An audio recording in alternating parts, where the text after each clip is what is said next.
మనం 2-3 నెలల్లో ఎలక్షన్స్కి వెళ్ళిపోతున్నాం కాబట్టి కొంచెం మీ అందరూ ఓట్లు ఉన్నాయా లేవా చూసుకోండి. ఓటు ఖచ్చితంగా వేయాలి. ఇది మన భారతదేశంలో అనేక మంది మహానుభావులు వాళ్ళ జీవితాలు త్యాగాలు చేసి ఎన్నో పోరాటాలు చేస్తే ఈ దేశానికి స్వతంత్రం వచ్చి ఇదే కమ్యూనిస్ట్ పార్టీ ఇంకేదో నియంత ప్రభుత్వాలు కావు, మనకు రాజ్యాంగాలు కావు.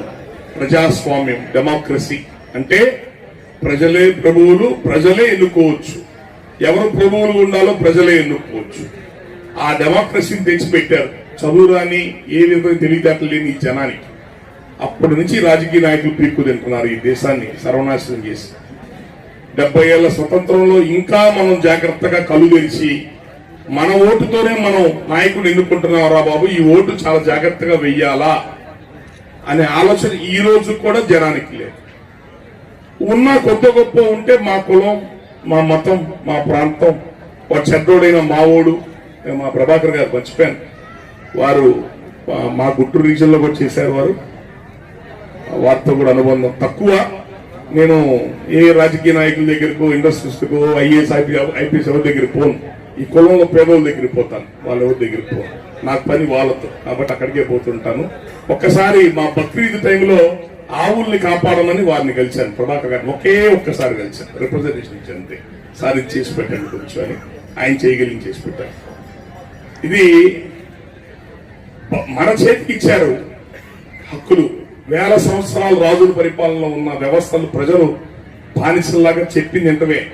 అలాంటి వ్యవస్థ నుంచి స్వతంత్రం తీసుకొచ్చి ప్రజాస్వామ్యం ఇచ్చారు. మంచి వాళ్ళని ఎన్నుకోండి, మీ దేశాన్ని మిమ్మల్ని కాపాడుకోండి అని. కానీ ఈ రోజు దాకా ఏ ఎలక్షన్లు మనం సక్రమంగా, నిజాయితీగా, బాధ్యతాయుతమైన ఎలక్షన్ చేయాల. ఇంకా పైపించి చాలా గొప్ప విషయాలు ఏంటంటే బీహారు, ఒరిస్సా, కొన్ని రాష్ట్రాలు, యూపీ ప్రీతమైన అవినీతిమయమైపోయి దౌర్జన్యాలు, రౌడీజంతో, హత్యలతో దుర్మార్గంగా ఆ రాష్ట్రాలు ఈరోజు మంచి ముఖ్యమంత్రులతో గుడ్ గవర్నెన్స్ వెళ్తున్నాయి. గుడ్ గవర్నెన్స్ రికార్డు ఇస్తే వాళ్ళు ఉంటారు. ఆంధ్రప్రదేశ్ నాగరికతకి, కల్చర్ కి, చదువులకి అన్నిటికీ నిలబడే ఆంధ్రప్రదేశ్, మన రాష్ట్రాలు తెలంగాణ, ఆంధ్ర రాష్ట్రాలు అవినీతిమయమైపోయి అప్పులు పాలైపోయి 100 కోట్లు ఉంటేనే, లేదా మినిమం 50 కోట్లు ఉంటేనే ఎమ్మెల్యే ఎలక్షన్ అండి, లేదా రాబాకండి. ఆ స్థితికి మన జనం తెచ్చాం. నేను ఎవరి గురించి, నా నాయకుల గురించి మాట్లాడితే ఏమో వాడికి కేసులు ఉన్నాయి కదా అంటే, తిన్నోడు ఎవడండి, అవినీతి లేనోడు ఎవడండి? అప్పుడే ఈ దేశానికి దరిద్రం, ఈ రాష్ట్రానికి దరిద్రం పట్టిందని నాకు అర్థమైంది. ఈ రాష్ట్ర ప్రజలే అట్లా మాట్లాడుతున్నప్పుడు తింటే నాడు మొదలు పెట్టండి అంటే, అరే బడ్జెట్ లేదు అంటే అప్పులు చేసి పెట్టండి. ఎవడు కడతాడంటే ఎవడో కడతాడు, ఎవడో కడతాడుగా, ఇప్పుడు కాదుగా. అంటే ఇంత విజ్ఞానము ముందు చూపున్న ఆంధ్రప్రదేశ్, తెలంగాణ ఈ ప్రాంత ప్రజలు మనమే ఇంత నీచంగా ఆలోచిస్తున్నాం. పక్కన ఉన్న ఒరిస్సా నవీన్ పట్నాయక్ గారు ఎవరు ముఖ్యమంత్రి, ఇప్పుడు 3వసారో 4వసారో మరి ఆయన ఇంకో బతుకులందుకు ఆయనే అవుతాడు. ఎందుకు అవుతున్నాడు? ఇక్కడ దౌర్జన్య డబ్బులు ఉంచుతున్నాడే, పప్పులు బెలాలు ఉంచుతాడు. ఏం ఇట్లా నిజాయితీగా పరిపాలన ఇస్తున్నాడు. రూపాయి డబ్బులు తినకుండా, ₹1 తినకుండా. ఆయన పెళ్లి కూడా చేసుకోలేదు. మళ్ళీ ప్రజలు ఆయనకే పట్టం కడుతున్నారు. ఒరిస్సా అంటే ఏంటి? షెడ్యూల్ ట్రైబ్, అడవి ప్రాంతాలు ఎక్కువ, ఏజెన్సీ ప్రాంతాలు ఎక్కువ. మరి అక్కడ జనానికి ఉన్న జ్ఞానం మనకెందుకు ఉండట్లేదు? అమెరికాలో, రష్యా తిరుగుతున్నారు కదా మన పిల్లలు, మనకెందుకు ఉండట్లేదు? నేను ఏ పార్టీల గురించి చెప్పట్లా. మా చౌకూరుపేట కాన్స్టిట్యున్సీ ఎమ్మెల్యే మంత్రి గారు విడతల రజనీ గారు నాకు ఆశ్చర్యం కలిగించే విషయాలు అన్నమాట. నేను ప్రజారాజ్యం నుంచి ఉన్నా. నేను ఏ రెడ్డి గారి, చౌదరి గారు ఊడిగం చెయ్యను అంతే. నేను ఎవరికి పాలేరులను కావు. మా వాళ్ళకి నేను చేసుకుంటాం, గెలిచినా ఓడిపోయినా, మా భవిష్యత్తు లేకపోయినా అంతే. మొహమాటం లేదు. నైస్ గా అడగండి. చిరంజీవి గారి ఛాంబర్ లోకి అపాయింట్మెంట్ లేకుండా వెళ్ళే వ్యక్తి నేను ఒక్కనే. ఇంకెవరు నిల్వ చేయండి, నన్ను నిల్వ చేస్తారు. ఆయన ఎందుకు చెప్పాల్సి చెప్పి బయటకు వస్తాం. పవన్ కళ్యాణ్, చిరంజీవి అంటే తప్పు చేసి తప్పు సరి చేసుకోవడం చెప్పి వచ్చేస్తా పోయి. మొహమాటం ఏం లేవు. మనోడైనా సరే ఎవరు ఊరుకో తప్పు చేస్తే, కానీ ఇంకెవరికో ఊడికం చెయ్యం. మా కాలేజీ స్టూడెంట్ నారాయణ గారు నాకు తెలిసి ప్రత్యక్షంగా పరోక్షంగా 20-25 టీడీపీ పార్టీకి 100-150 కోట్లు పెట్టుకుంటారండి. ప్రజారాజ్యానికి ₹1,00,000 ఇచ్చాడు ఎప్పుడున్నా ఆయన. మనకి మనం మాత్రం రూపాయి పెట్టాం మనోడికి, వాళ్ళెవరికో మాత్రం దోచిపెట్టాం. కోట్లు, ₹1-2 కాదు. మా గుంటూరు జిల్లా విడుదల రజని ఆ భర్త సాఫ్ట్వేర్ ఇంజనీర్ అమెరికాలో, మంచి 100 కోట్ల డబ్బులు ఉన్నాయి ఆయన దగ్గర. పోయిన ఎలక్షన్స్ లో ఎమ్మెల్యే టికెట్ ఇస్తాం, ప్రభుత్వంలోకి వస్తే మంత్రి పదవి ఇస్తాం, ప్యాకేజ్ 100 కోట్లు. 100 కోట్లు ఇచ్చారు. ఒక్క 10,000 రూపాయలు జనసేనకి ఇచ్చారు ఎక్కడన్న వాళ్ళు. మన వాళ్ళే. కమ్మారెడ్ల కంటే ఎక్కువ డొనేషన్లు ఇస్తుంది మనమే ఇస్తున్నాం ఆ పార్టీలకి. మోస్తున్నాం ఆ పార్టీల్ని, మోస్తున్నాం. చెప్తున్నా. అది నేను కర్ణాటక ఎలక్షన్ డెవలప్ ఉన్నాను మొన్న.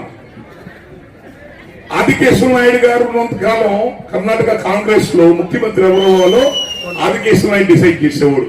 ఇప్పుడు కదా డికే శివకుమార్ అందరూ పేర్లు వస్తున్నాయి, ఆ రోజు కాదు. ఆదికేశ్వర నాయుడు మరి ఎలా డిసైడ్ చేస్తున్నాడు? ఏ స్థాయిలో అతను మెయింటైన్ చేస్తుంటే, ఏ ఫండ్ పంపిస్తుంటే అతను డిసైడ్ చేస్తాడు ఢిల్లీతో మాట్లాడి. అంత పెద్ద దిగ్గజాలు ఉన్నారు మనలో, మనలో ఎవడు బలవంతుడు ఉన్నాడు చూసుకోము.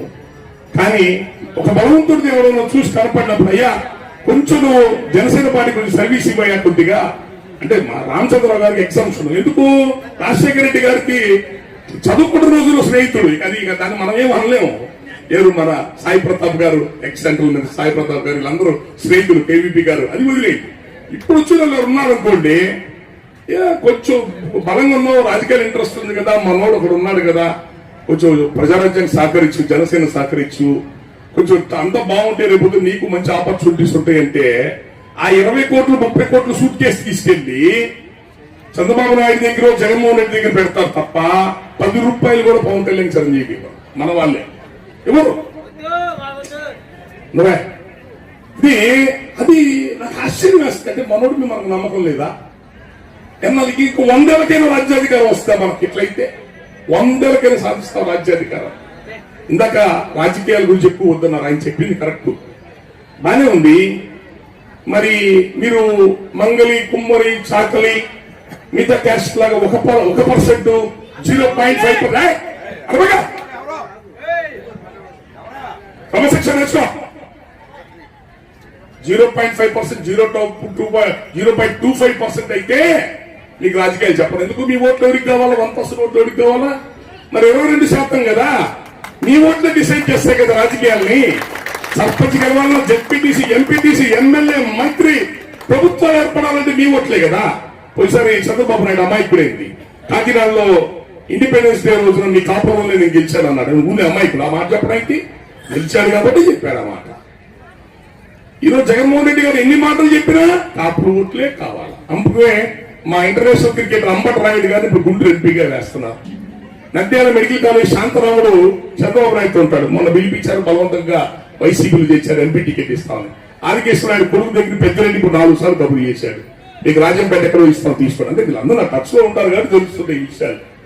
అంటే మీకు ఎంపీ పడేస్తాం, మిగతా ఎమ్మెల్యే ఓట్లన్నీ నీకు కాపులేస్తారు. మాకు మీ ఓట్లే కీలకం. ప్రజాస్వామ్యంలో ఎవరు ఎక్కువ జనాభా ఉంటే వాళ్ళు పరిపాలన చెయ్యాలా. భారతదేశంలో అత్యధికంగా ఉన్న బీసీఎస్సీ కులాలు అన్ని రాష్ట్రాల్లో ముఖ్యమంత్రులు అవుతున్నారు, అగ్ర కులాలను పక్కన పెట్టి. ఎందుకు? ఎక్కువ జనాభానే పరిపాలించాలి, రూల్ అది. కానీ ఈ దరిద్రం, దౌర్భాగ్యం ఏంటంటే ఆంధ్రప్రదేశ్, తెలంగాణకు మాత్రం దరిద్రం పట్టింది. 2%, 3%, 4% పరిపాలన చేస్తుంటారు. అత్యధిక జనాభా ఉన్న కాపులు, మున్నూరు కాపులు, బీసీలు, ఎస్సీలు వాళ్ళ కింద ఊడిగం చేస్తారు. తప్పెవరిది? మన కులమే. ఎవ్వనర్థం. అంగబలం ఉండి, కొత్త గొప్ప చైతన్యం ఉండి, చదువులుండి ఏమన్నా చేయగలిగింది మనమే. మన కొరపోడే తమిళనాడులో పెరియార్ రామస్వామి నాయక్ గారు సామాజిక ఉద్యమం తెచ్చి ఈరోజు బీసీ కులాలు ముఖ్యమంత్రులు చేస్తున్నారు. అంబేద్కర్ తో మాట్లాడి దేశవ్యాప్తంగా బీసీ రిజర్వేషన్ ఇప్పించింది పెరియార్ రామస్వామి నాయక్ గారు. మన కొరపోడే ఆ బీసీలు మన శత్రువులు, ఏమో సొమ్ము అన్నావా, తిట్టావా, కొట్టావా లేదు. ఆ 2 కులాల ఇన్ఫ్లుయెన్స్ కూడా ఉంటారు. ఇంతే ఉందా? ప్రజార్థంలో వినేవాడిని ఏదో ఊళ్ళో పోతుంటే, రే కాపులు ఇప్పుడే పట్టుకోలేకపోతున్నారా, రేపు అధికారంలోకి వస్తే మీరు ఊళ్ళల్లో ఇళ్లలో ఉంటారా, మీరు కాపురాలు చేస్తారా? ఓ రచ్చబండ దగ్గర మాట్లాడగా నీ పేద కులాలు కంగారు పడిపోతుంటారు. మందేంది ఊరిని నోరు పెద్దదంటే ఇలా కొట్టింది లేదు, తిట్టింది లేదు, సొమ్ము తినింది లేదు. గొంతు పెద్దదే, ఊరుకోవరా, కొడతావరా ఏదో అంటారు. వాళ్ళు అది నిజంగానే తీసుకుంటారు దాన్ని. ఇప్పుడు ఆ మార్పు వచ్చింది ఏంటి? ప్రజారాజ్యం నుంచి రాజకీయాలు నేర్చుకున్నారు మన వాళ్ళు కూడా. అందరూ కలుపుకుంటున్నారు, బాగానే పనిచేస్తున్నారు, అంతా బానే ఉంది. అత్యధిక జనాభాగా మీరు ఉన్నారు కాబట్టి వనభోజనాలు పెట్టుకొని మా గోదావరి జిల్లాలో కొంచెం చెప్తుంటారు, రాము గారు 30,000 మంది వచ్చారండి వనభోజనం, మీరు రాలేదండి మా కార్యక్రమానికి. మన జనసేనకి ఎన్ని ఓట్లు వచ్చినాయి అడుగుతా. ఊళ్ళో 60,000 ఓట్లు ఉంటేనే 30,000 మంది వచ్చింది, అందరూ రారు కదా. మరి జనసేనకి ఎన్ని వచ్చినాయి? 10,000 ఓట్లు వచ్చినాయి. మరి మిగతా ఓట్లు అడిగిపోయినాయి. ఏ రెడ్డి గారికి చౌదరి గారు ఊడికి చేశాం మనం అంట. 1000 రూపాయలు 2,000 రూపాయలు తీసుకుని ఊడికి అమ్ముడు పోయాం. మేళ్ళ కడతాం ఆ డబ్బులతో. వేరే కులాలు డబ్బులు తీసుకొని వేస్తామని అని చెప్పి వాళ్ళకి ఇష్టమైన వాళ్ళకి వేసుకుంటున్నారు. మన కులం మాత్రం డబ్బులు తీసుకొని రాత్రి డిస్కషన్ పెడతారు ఇంట్లో. కాంగ్రెస్ టీడీపీ 2,000 ఇచ్చింది, వైసీపీ 3,000 ఇచ్చింది, కాబట్టి నా ఓటు టీడీపీకి వేస్తా, నీ ఓటు వైసీపీకి, ఎందుకు పనికిరాని ఎంపీ ఓటు జనసేనకి వేద్దాం. డిస్కషన్ జరుగుతుంది ఇంట్లో. తీసుకున్న డబ్బులు న్యాయం చేయాలా, మోసం చేయకూడదు. వాడే లోకుల నుంచి సంపాదించిన సొమ్ము మనకు పెడుతున్నాడు. ఇది డబ్బు తీసుకోవడమే నేరం, తీసుకున్న డబ్బులు న్యాయం చేయాలంట. ఇంత తెలియదు కాపులు ఎవరుకుంటే చెప్పండి, ఇంత గొప్ప తెలియదు. మేధావులం కదా, మేధావులు ఎవరు అడిగారు. పెద్ద తెలియని కులాలు ఏంటంటే 2 అయ్యా అన్న, బ్రాహ్మణులు కాపులు అయ్యా అన్న. అదేంటి సార్ అన్నారు, తెలియని కులాలను అడిగావు కదా, తెలియని కులాలు అంతే అన్న. ఐకమత్యం లేని కులాలంటే ఈ 2 కులాలేనయ్యా, తెలియట్లు ఎక్కువ కదా, ఎవరో పడదు, అందరు నాయకులు ఇక్కడ. బ్రాహ్మణులకు ఐకమత్యం ఉండదు, మనకి ఉండదు, అంతే ఈగోయిస్టిక్. కాబట్టి దయచేసి అయిపోయినాయి ఆ పాత రోజులు పోయినాయి. ఇందాక రమేష్ గారు ఆయన ఆవేదన బాధ అంటే ఏదో చెప్పాలని వస్తాడు పాపను, ఆయనకేమో చెప్పడం కుదరదు, ఆయన బాధ వ్యక్తం చేయాలని వస్తాడు. యువత బాధ్యత కొనమని అడుగుతున్నాడు. పెద్దవాళ్ళు మీరు మాకెందుకులే, మా ఉద్యోగం వ్యాపారం చేసుకుంటాం అనొద్దయ్యా, మీరు బాధ్యత తీసుకొని బయటికి రండి, మన మిగతా యువతకి మిగతా వాళ్ళందరికీ మీరు దారి చూపించండి, ఎట్లా బతకాలో ఎట్లా వెళ్ళాలో వాళ్ళకి దారి చూపించి ముందుకు తీసుకెళ్లామని ఆయన ఆవేదన. రాబోయే ఎలక్షన్ చాలా తక్కువ టైం ఉంది. మీరు మీతో పాటు ఉన్న బీసీఎస్సీ కులాలను కూడా దగ్గర తీసుకోండి, వాళ్ళని మన భుజం మీద ఎక్కించుకున్నాం. మీ కాపుల భుజం మీద మీరు కాపుల బాధ్యత తీసుకుంటేనే అధికారం పేద కులాలకు అందుద్ది, లేకపోతే ఇంకొక 50 ఏళ్ళకు కూడా అందదు. నిన్న ఎవరో అన్నాడు నాతో ఆయన మాట, సార్ కాపులు ఒక్కసారి ముఖ్యమంత్రి అయితే రామ్ మనోహర్ లోహియా గారు చెప్పారు సార్, కాపులు ఒక్కసారి ముఖ్యమంత్రి అయితే 30 ఏళ్ళ దిగరంట సార్ అన్నాడు. మీరు దిగరం తెలిసే వాళ్ళు ఎక్కనివ్వట్లేదయ్యా అన్న. సాగు నొక్కుతారు, మిమ్మల్ని గుర్తుపెట్టుకో, 1,00,000 మంది తలలు నరకమన్నా నరుకుతారు వాళ్ళు. వాళ్ళ అధికారం అనుభవించారు, పొరపాటున వదలరు. దాని రుచి వాళ్ళకు తెలుసు, మీకు తెలియదు. దాని దమ్మేంటో వాళ్ళకు తెలుసు, మీకు తెలియదు. ఈ చుట్టుపక్కల ఉన్న ఫ్యాక్టరీల్లో 100 ఫ్యాక్టరీలు ఉంటే 5 కాపులు ఏమయ్యా? బ్యాంకు లోన్లకు వెళ్ళండి, లోన్లు తీసుకున్న 100 మందిలో కనీసం 4 కాపులు ఉంటారా? వాళ్ళకి ఎలా ఇస్తున్నారు లోన్లు? అధికారం ఉంది కాబట్టి ఇస్తున్నారు. మనకి 1,00,000 రూపాయలు లోన్ కూడా రాదు, 100 సార్లు దిగి. అధికారంతో దగ్గర ఉన్న కులాలే బాగుపడ్డాయి. అంబేద్కర్ గారు చెప్తారు, అన్ని సమస్యలకు పరిష్కారం రాజ్యాధికారమే. రాజ్యాధికారం దగ్గర లేని కులాలు కొన్నాళ్ళకి కాలగర్భంలో కలిసిపోతాయి. ఆ కాలగర్భంలో కలిసిపోయే కులాల్లో మనం ఉన్నాం. మీరేదో గొప్పగా అనుకుంటారు, ఏం లేదు, పోయాయి. ఒకప్పుడు నాయుడు గారంటే కమ్మారెడ్డి కాపు అందరూ సమాస్తులే, ఎవరు ఎక్కువ లేం కదా, వాళ్ళేమి అధికారం వల్ల సంపాదించుకున్నాయే. ఒకప్పుడు అందరూ సమానమే. మనం ఏమన్నాం, ఈరోజు కష్టపడి పని చేసి ఇల్లు జరగదు, ఆ స్థితికి వచ్చేసాం మనందరం కలిసి. అప్పులు లేని కాపు ఇల్లు ఉంటుందా? ఉండదు. బీసీఎస్సీ దగ్గర డబ్బులు ఉన్నాయి, మన దగ్గర లేవు. ఎందుకంటే ఒకటి సంపాదించి 5 తినాలి కదా ఇంట్లో. ఆడవాళ్ళు బయటికి పంపించాం, వాళ్ళ సలహాలు తీసుకో, నేను ఊరు ఇదే ఊరుకుంటాం. ఇవన్నీ మన దాంట్లో చాలా గొప్ప లక్షణాలు ఉన్నాయి మనకి. కాబట్టి మీరు మనం చేసే కోట్ల రూపాయల వ్యాపారాల పనులు ఆపండి. ఈ నెల 2 నెలలు ఆపండి, కొంచెం ఆపి రాజకీయాల మీద దృష్టి పెట్టి ఈ నెల 2 నెలలు కొంచెం పని చేయండి. పేద కులాలు కూడా కన్విన్స్ చేసుకోండి. నేను పార్టీల పేరు చెప్పను, కానీ పేద కులాల నుంచి వచ్చే పార్టీల్ని కాపాడండి. మన దగ్గర డబ్బులు లేవు, పార్టీలు పెట్టి కాలక్షేపం 1000 కిలోమీటర్ పాదయాత్రలు చేయడానికి డబ్బులు లేవు మన దగ్గర. కష్టపడి సంపాదించిన డబ్బులు వాడాలి. పేద కులాల నుంచి వచ్చిన వాళ్ళు కాపాడండి, పేద కులాల వాళ్ళు పెట్టిన పార్టీని కాపాడండి. ఈరోజు పవన్ కళ్యాణ్ తెలంగాణలో మన ఎవరు అంటున్నారు, తెలంగాణ ఇన్ఫ్లుయెన్స్ మన మీద ఉంటుందేమోనండి, మనం ఓడిపోయాం కదా. తెలంగాణలో గెలిచిన కాంగ్రెస్ పార్టీ 2 సీట్లు గెలవని ఆంధ్రాకు వచ్చారు, ఇదే కదా. ఇప్పుడు మగాడ్రా బాబు ప్రాంతీయ పార్టీ నుండి 2 రాష్ట్రాల పోటీకి ఎత్తాడు, మిగతా చేతులు ఎత్తేసారు తారీఖారుగా. మన తెలంగాణ 4 రోజులు ఉండాలి. ఎవరు చెప్పినా నమ్మరు. కాంగ్రెస్ గెలవబోతుంది అంటే కాంగ్రెస్ యాడ్ వచ్చింది సార్ అంటారు. ఒరే నాయన వస్తున్నారు, కాంగ్రెస్ వస్తుంది, గ్రామాల్లో పోతే చెప్తున్నారు, పట్టణాలు వదిలేసారు. కాబట్టి పేద కులానికి వచ్చిన నాయకత్వాన్ని కాపాడుకోండి. చరిత్రలో మన పేరును ఉండవు, చరిత్రలో నాయకుల పేరును ఉంటాయి. కృష్ణదేవరాయలు అది చేశాడు, ఛత్రపతి శివాజీ ఇది చేశాడు, ఇదే చరిత్రలో ఒక చరిత్ర కలిగిన కులం, రాజ్యాలు పరిపాలన చేసిన కులం, భూస్వాములుగా బతికిన కులం. కాపు అంటే కాపాడేవాడు, కాపాడే కులం కాదు, బిరుదది తెలగ. మన ప్రాంతాల్లో మన కులం పేరు తెలగ, కాపు కాదు. అటు బలిజోళ్ళు, రాయలసీమ నుంచి సౌత్ ఇండియా మొత్తం బలిజోళ్ళు, మనం బలిజనాయులు అంటారు మనల్ని. కాబట్టి సమాజాన్ని కాపాడిన వాళ్ళు, రాజ్యాలు పరిపాలన చేసిన వాళ్ళు, మిగతా కులాలకు అండగా ఉన్న కులం ఇది. గౌరవపదంగా బతికారు మీ పెద్దలు. తిండి లేకపోయినా ఇంకొన్ని చేయాల్సలా, ఎవడు పంచన పనిచేయరా, ఎవడు కాళ్ళ కింద పనిచేయాలి. మన పెద్దలు పౌరుష రోషాలతో బతికారు. అట్లా బతకడానికి అయ్యింది. దయచేసి ఏదో బతికేద్దాం, ఎవడో బతికేద్దాం, ఎలాగో బతికేద్దాం, ఈ దరిద్రం అలవాట్లు మానుకొని పౌరుష రోషాలతో మన పెద్దలు ఎలా బతికారు అలా బతకండి. ఒకరికొకరు సహాయం చేసుకోండి. అందరూ అన్నదమ్ములు. కలియుగంలో వేరే దేవుడు లేడు, కలిసి ఉండడమే దేవుడు. కలో సంఘటిత 2% ఉన్న కమ్మలు ఇవి ప్రపంచమంతా తిరుగుతున్నారు ఐకమత్యంతో. మన ఉచ్చబస్త కొట్టుకుపోయే ఇంగ్లాండ్, బ్రిటిష్ వాళ్ళు ప్రపంచాన్ని పరిపాలన చేశారు ఐకమత్యంతో. అర్థమైందా? ఫ్రెంచ్ వాళ్ళు కూడా వచ్చారు, పోర్చుగీస్ వచ్చారు, డచ్ వాళ్ళు వచ్చారు. వాళ్ళెందుకు పరిపాలన చేయాలా? వాళ్ళ ఐకమత్యం లేదు, వాళ్ళలోనే లేదు. ఒకరు కనుక్కులేవు. బ్రిటిషర్స్ అట్లా కాదు, ఎన్నో ఉండనే వాళ్ళు కలిసి ఉంటారు. అందువల్ల ప్రపంచాన్ని శాసించారు. అందువల్ల కమ్మాసీలో ప్రపంచంతో తిరగలుగుతున్నారు. ఐకమత్యం ఉన్న బలం అటాడు. మనలో ఇండివిజువల్ అచీవ్మెంట్స్ ఉంటాయి, కలెక్టివ్ అచీవ్మెంట్స్ ఉండవు. అరే బాబు నువ్వు పలానా పని చేయరా అంటే ఢిల్లీకి వెళ్ళి మోడీ గారి పని చేయించుకొస్తాడు. ఒకటి పంపించామంటే ఇద్దరిని కలిపి అరే పలానా పనులు హైదరాబాద్ పోయినా పోరంటే విజయవాడకి వెళ్ళి తన్నుకుంటారు ఇద్దరు కలిసి. అదే మన లోపం. సమిష్టిగా పనిచేయాలి, కలిసి పనిచేయాలి. కలిసి పనిచేసింది, కలిసి ఉండండి, అన్నదమ్ముల్లా కలిసి ఉండండి, ప్రేమగా ఉండండి.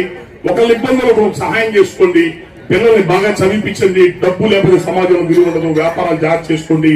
ప్రతి ఆదివారం వెళ్ళి మాంసం కొట్లకి క్యూ నిలబడబాకండి. ఆ వారం తినకపోతే మనం చచ్చిపోము.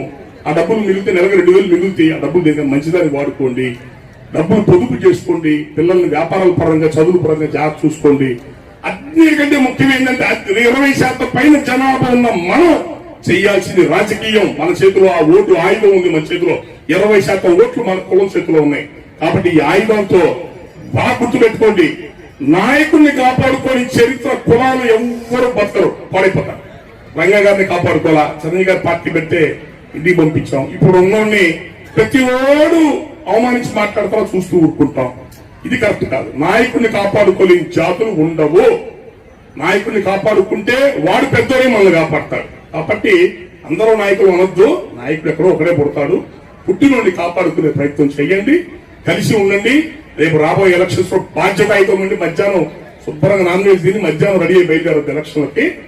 బూత్ లో ఓట్లు వేయడానికి పొద్దున వెళ్ళి ఓట్లు వేసేసి ఇంకా మన వాళ్ళు ఎవరెవరు ఉన్నారా, ఎక్కడెక్కడ ఉన్నారా అని చెప్పి 2000 ఓట్లు ఇచ్చడం, ఇలాంటి పనులని జాగ్రత్త చూసుకోండి.